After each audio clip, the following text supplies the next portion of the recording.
Elle en a parlé avec ses petits mots, mais je vais vous dire une chose qui est horrible, c'est que j'ai mis ma main sur sa bouche parce que j'étais incapable de l'entendre. On avait vu des traces, même la pédiatre avait vu des petites rougeurs, des choses, des mycoses. On n'y pense pas.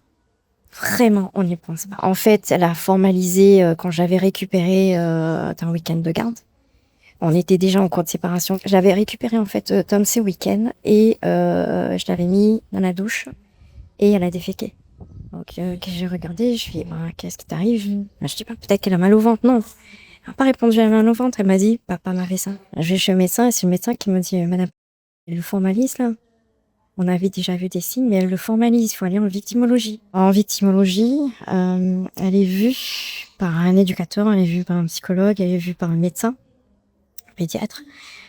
On me donne un certificat médical, on me dit il faut aller porter plainte. On va au commissariat, on me dit non, c'est pas là, donc il faut aller au commissariat Malartic. À Malartic, effectivement, donc la procédure Mélanie qui se met en place. Elle dit la même chose, donc on me fait visionner la chose. Là, pour moi, ça a été une descente aux enfers. Je suis partie jusqu'au bout, hein, même s'il y a eu au niveau de la police, le classement sans suite. J'avais porté plainte, moi, donc au niveau des doyens des juges, donc statut de victime, oui, mais on dit que par rapport aux mésententes des parents, voilà. Il y a un certificat médical, on dit bien qu'elle a été victime de quelque chose. Mais de qui on sait pas en fait. Que ce soit donc les éducateurs, mais madame c'est comme ça. Le juge a décidé que c'est comme ça. Il faut absolument que vous disiez à votre enfant que c'est comme ça. Il faut qu'il revoie son père. Vous avez porté votre enfant, c'est votre bébé, imaginez qu'on vous la touche. C'est un instinct de meurtre. Je vous dis, instinct de meurtre qui vient et bon là ça a été traitement donc le trauma, on aide l'enfant aussi parce que l'enfant est complètement traumatisé, on est désespéré parce qu'on se dit mais qu'est-ce qu'on fait là? Et en fait, on n'est absolument pas aidé. On n'a déjà pas de guide pour être parent. Alors, dans cette situation-là, on a encore moins de guide, on a encore moins aidé. On se prend une claque parce que on est déjà dans la culpabilité, en fait, de ne pas avoir su, en fait, protéger son enfant. Pas avoir vu avant.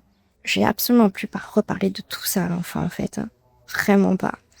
10, 11, enfin, elle, en tout cas, elle a été en situation traumatique. Quand ça s'est produit, elle faisait des terreurs. Même dans la journée, elle avait des terreurs. Elle était propre. Elle a recommencé à faire pipi. Elle se rongeait les ongles. Pas seulement des mains, mais des pieds aussi. Elle était dans une situation où il fallait la repêcher, en fait. Elle a 18 ans l'année dernière.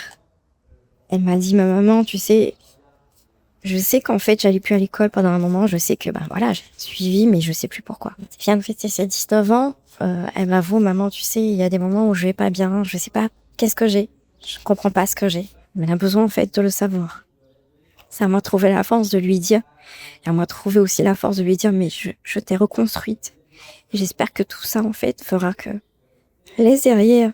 Je suis pas encore arrivée. J'ai pas encore ce courage-là, en fait.